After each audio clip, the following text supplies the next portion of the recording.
Study IQ IAS, आपका selection हमारा mission.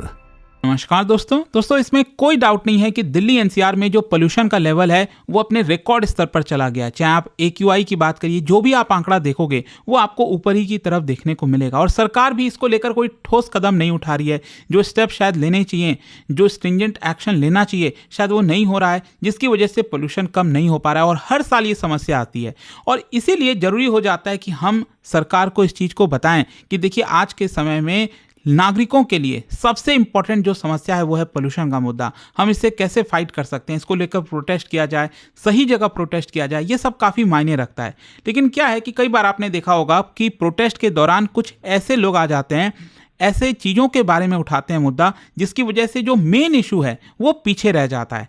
अब देखिए, कल दिल्ली में इंडिया गेट के सामने, इंडिया गेट के पास जो है वहाँ पर बड़े स्तर पर पोल्यूशन को लेकर प्रोटेस्ट किया जा रहा था। उसी बीच यहाँ पर एक ग्रुप है, एक समूह है, वो आ जाता है और वो बेसिकली जो माओइस्ट है, जो भी रिसेंटली एनकाउंटर किया गया हिडम्मा, आपने सुना होगा, तो उसको लेकर आवाज़ उठाई गई।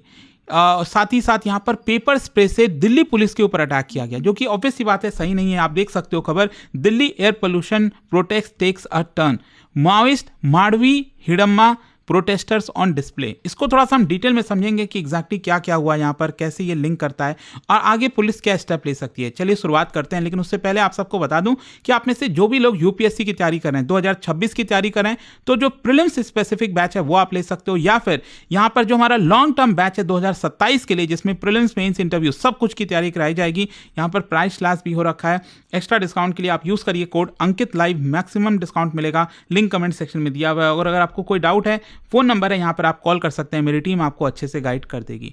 चलिए शुरुआत करते हैं। सबसे पहले देखते हैं कि प्रोटेस्ट हो क्यों रहा था। देखिए, दिल्ली में जो एयर क्वालिटी है वो पूरी तरह से कोलैप्स हो गया है, वेरी पुअर से सीवियर कैटेगरी में चला गया है। जो एयर क्वालिटी इंडेक्स है उसकी रीडिंग 400, कई जगह पर आप देखोगे 400 को भी क्रॉस कर गई है, जो कि वेरी सीवियर है। यहाँ पर जो सिटीजन्स ग्रुप्स हैं, स्टूडेंट ऑर्गेनाइजेशन है, एनवायरमेंटल एक्टिविस्ट हैं, वो इंडिया गेट पर असेंबल हुए। कल की मैं बात कर रहा हूँ, संडे को, ताकि इस टॉक्सिक एयर को लेकर प्रोटेस्ट किया जा सके। अच्छी बात है। इंडिया गेट, लेकिन ध्यान रखिएगा, ये डेजिग्नेटेड प्रोटेस्ट साइट नहीं है। दिल्ली पुलिस का ये कहना है कि अगर आपको प्रोटेस्ट करना ही है तो आप जंतर मंतर चले जाइए। लेकिन क्या होता है कि जंतर मंतर पर कई बार आपने देखा होगा, लोग प्रोटेस्ट कर रहे होते हैं, लंबे समय से कर रहे होते हैं, लेकिन कोई आवाज़ सुनता नहीं है। तो इसी की वजह से कई बार जो प्रोटेस्टर्स हैं वो इंडिया गेट, कुछ ऐसे जगह जाने की कोशिश करते हैं ताकि लोगों का ध्यान जाए, सरकार का ध्यान जाए। लेकिन जाहिर सी बात है, इसकी वजह से बाकी भी इशूज़ आते हैं, जो ट्रैफिक है, बहुत सारे इशूज़ आपको देखने को मिलते हैं। खैर, जो भी है, क्वेश्चन ये है कि जो पूरा प्रोटेस्ट हो रहा था कल, ये इतना एस्केलेट क्यों हो गया। सबसे पहले तो मैं आपको बता दूं कि प्रोटेस्टर्स जो हैं वो रोड के बीच में बैठ गए, ट्रैफिक ब्लॉक होने लग गया। जो क्रूशल सेंट्रल दिल्ली का जो पूरा रोडवेज है वहाँ से गुजरता है, वो पूरा ब्लॉक होना स्टार्ट हो गया। पुलिस का क्लेम यह है कि यहाँ पर जो ऑब्स्ट्रक्शन है वो एम्बुलेंसेस को किया जा रहा था, जो इमरजेंसी व्हीकल्स हैं वो ऑब्स्ट्रक्ट हो रहे थे। तो इसकी वजह से मामला बढ़ गया और इसकी वजह से पुलिस ने प्रोटेस्टर्स को डेजिग्नेटेड एरिया में जाने के लिए कहा और यहाँ पर रिक्वेस्ट किया, जो कि वो ऑब्वियस सी बात है प्रोटेस्टर्स ने इग्नोर कर दिया। और जब पुलिस ने फिजिकली लोगों को क्राउड से हटाना स्टार्ट किया, तब मामला काफ़ी ज़्यादा कन्फ्रंटेशनल हो गया और तभी पता चलता है कि यहाँ पर कुछ जो प्रोटेस्टर्स हैं उनकी झड़प हो गई दिल्ली पुलिस के साथ। और जो प्रोटेस्टर्स थे उन्होंने चिली और जो पेपर स्प्रे होता है, मिर्ची वाला जो स्प्रे होता है, वो पुलिस के ऊपर छिड़कना स्टार्ट कर दिया। और इसकी वजह से 3 से 4 ऐसे ऑफिसर्स हैं जो कि उनके आइज़ में काफ़ी ज़्यादा सीवियर पेन हुआ, फेशियल इरिटेशन हुआ, उनको RML जो हॉस्पिटल है नज़दीक, वहाँ पर ले जाया गया। दिल्ली पुलिस ने यहाँ पर कहा कि जो चिली स्प्रे का इस्तेमाल किया गया प्रोटेस्टर्स के द्वारा, ये काफ़ी अनप्रेसिडेंटेड है, शॉकिंग है कि प्रोटेस्टर्स उसको लेकर कर क्या रहे थे, वो यहाँ पर पुलिस के ऊपर कैसे इसका इस्तेमाल कर सकते हैं। और इसी की वजह से यहाँ पर कई लोगों को गिरफ्तार भी किया गया। पता चलता है कि कम से कम 15 लोगों को गिरफ्तार किया गया है। कुछ न्यूज़ में आ रहा था कि 22 लोगों को भी गिरफ्तार किया गया। लेकिन सबसे इंपॉर्टेंट जो चीज़ सामने आई प्रोटेस्टर्स के दौरान, वो है आपका जो स्पेसिफिक ग्रुप था पूरे क्राउड में, वो यहाँ पर माड़वी हिडम्मा, उसको लेकर नारे लगाने लग गया। मतलब माड़वी हिडम्मा अमर रहे। और साथ ही साथ प्रोटेस्टर्स दिखने लग गया, from Birsa Munda to Madvi Hidma, the struggle of our forest and environment will go on. आप देख सकते हो इस तरह का जो प्रोटेस्टर्स हैं वो बैनर्स वगैरह दिखा रहे थे। Republic can not kill its own children, fighting for जल जंगल जमीन, रेड सल्यूट टू कॉमराड हिडम्मा। यहाँ पर भी आप देखोगे जल जंगल जमीन के रखवाले सहित साथ ही माड़वी हिडम्मा को लाल सलाम। तो ये सारी चीजें पोल्यूशन वाले प्रोटेस्ट में क्या कर रही थी, एक तो ये बात नहीं समझ में आती है। तो यहाँ पर इसका सिग्निफिकेंस आपको समझना होगा। माड़वी हिडम्मा एक टॉप सीपीआई कमांडर था और 18 नवंबर को यहाँ पर एनकाउंटर में वो जो है मारा गया आंध्र प्रदेश में। और उसका जो नाम है वो बेसिकली काफ़ी जगह आपको देखने को मिलेगा। बहुत सारे जो माओइस्ट इंसर्जेंसी है उसमें इसका रोल रहा है और साथ ही साथ हमारे सिक्योरिटी फोर्सेस के ऊपर जो अटैक है उसमें इसका रोल आपको देखने को मिलेगा। इनफैक्ट मैं आपको बता दूं, Hidma was considered one of the deadliest Maoist commanders from Bastar और जो छत्तीसगढ़ का जो पूरा एरिया है वहाँ पर। और बताया जाता है कि जो मेजर अटैक है सिक्योरिटी फोर्सेस पर पिछले एक दशक में वो इसी के अंडर में हुआ है। तो इसकी डेथ की वजह से अचानक से, मतलब जैसे ये खबर आती है कि ये एनकाउंटर में मारा गया, जो पूरा लेफ्टिस्ट ग्रुप है, जो ट्राइबल सपोर्ट ग्रुप्स है, उनके बीच में बड़ा रिएक्शन आपको देखने को मिलेगा जो इनको एक प्रकार से सपोर्ट करते हैं। तो यहाँ पर जो स्लोगन पोल्यूशन प्रोटेस्ट के दौरान लगाए गए, इसकी वजह से कहीं ना कहीं आपको एक सिक्योरिटी और आइडियोलॉजिकल एंगल देखने को मिलेगा कि सिविक डेमोन्स्ट्रेशन में यहाँ पर माड़वी हिडम्मा का नाम क्यों आ रहा था। आपको पोल्यूशन को लेकर प्रोटेस्ट करना है, करिए, मैं भी इसको सपोर्ट करता हूं, लेकिन ये चीज़ें कैसे आ रही थी ये थोड़ा देखना होगा। और इसीलिए यहाँ पर एफआईआर रजिस्टर किया गया है। पुलिस ने बताया कि यहाँ पर गवर्नमेंट वर्क को एक्सट्रैक्ट करने के लिए, पब्लिक रोड्स को ब्लॉक करने के लिए, पुलिस पर्सनल को असॉल्ट करने के लिए जिस तरह से पेपर स्प्रे का इस्तेमाल किया गया और स्लोगन्स लगाने के लिए एक्सट्रीमिस्ट फिगर्स के ऊपर, इसको लेकर एफआईआर दर्ज कराया गया। और यहाँ पर पुलिस आइडेंटिफाई कर रही है उन लोगों को जिन्होंने ये चिली स्प्रे का इस्तेमाल किया है, मॉइस्ट लिंक्ड स्लोगन्स लगाए हैं, प्रोवोकेटिव पोस्टर्स का इस्तेमाल किया है, वीडियो फुटेजेस और जो फोटोज़ हैं उसका एनालाइज किया जा रहा है। और यहाँ पर सिक्योरिटी एंगल भी इंपॉर्टेंट हो जाता है क्योंकि माओइस्ट रिलेटेड स्लोगन्स एक प्रकार से जो पूरा पोल्यूशन का प्रोटेस्ट है उसका नैरेटिव चेंज कर देता है।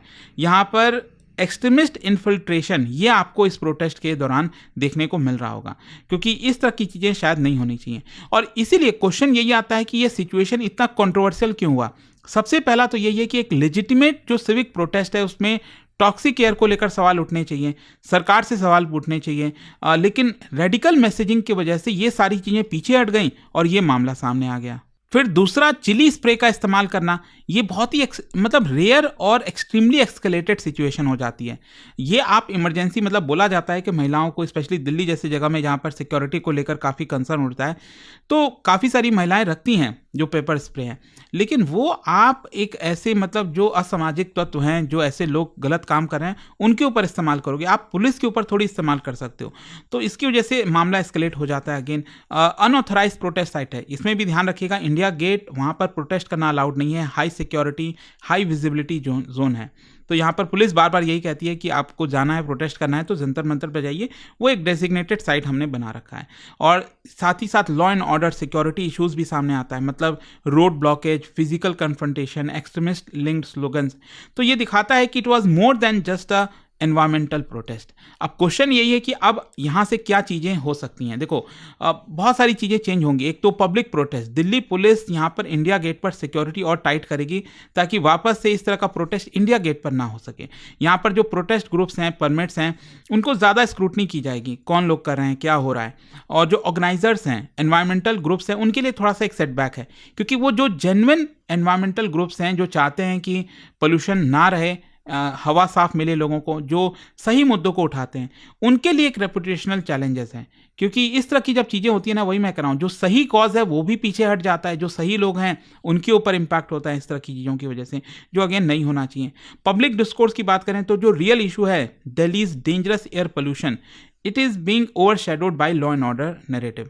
और जो लीगल प्रोसीडिंग्स है, मतलब जो भी यहाँ पर पुलिस जो आइडेंटिफाई करेगी एक्सट्रीमिस्ट फोर्सेस को, देखना होगा उसके ऊपर कितना क्रिमिनल चार्जेस वगैरह लगाया जाता है, क्या है। बट आई होप कि कल ये जो हुआ और जिसके बारे में काफ़ी चर्चा हो रही थी मीडिया में कि एग्जैक्टली दिल्ली में किस तरह का प्रोटेस्ट हो रहा है, कौन है इसके पीछे, अब देखना होगा पुलिस इसको एनालाइज करती है। जाने से पहले एक इंटरेस्टिंग क्वेश्चन आप सभी के लिए, क्योंकि हम पोल्यूशन की बात कर रहे हैं, फोटोकेमिकल स्मॉग, क्या बता सकते हो इसके बारे में कि फोटोकेमिकल स्मॉग में कौन सा पॉल्यूटेंट्स कंट्रीब्यूट करता है इसको बनाने में? इसका राइट आंसर जो है आप सब जानते हैं, मेरे इंस्टाग्राम पर तो मिलेगा ही, वहां पर अगर आप नहीं हो कोई बात नहीं, टेलीग्राम से ले सकते हैं इसका सही उत्तर। और दोस्तों जैसा मैंने आपको बताया, अगर आप यूपीएससी की तैयारी कर रहे हैं, चाहे 2026 हो, 27 हो, किसी भी साल का, हर एक बैच मिलेगा, लिंक कमेंट सेक्शन में दिया हुआ है। यूज करिए कोड अंकित लाइव मैक्सिमम डिस्काउंट के लिए, और ये फोन नंबर है, यहाँ पर आप कॉल कर सकते हैं, मेरी टीम आपको अच्छे से गाइड कर देगी। दोस्तों UPSC 2027 foundation batch officially start हो चुका है उन एस्पिरेंट्स के लिए जो 2027 अटेम्प्ट को टारगेट कर रहे हैं। यह बैच आपको 0 से लेकर एडवांस लेवल तक प्रीलिम्स, मेंस और इंटरव्यू हर स्टेज पर कंप्लीट क्लैरिटी देता है।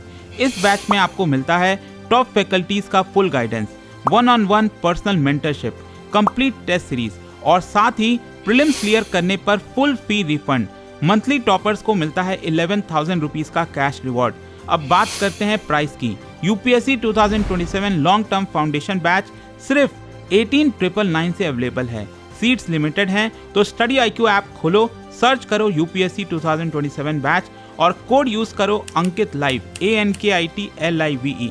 और अगर अभी भी आपको कोई डाउट हो तो इस नंबर पर कॉल करिए 092400232993।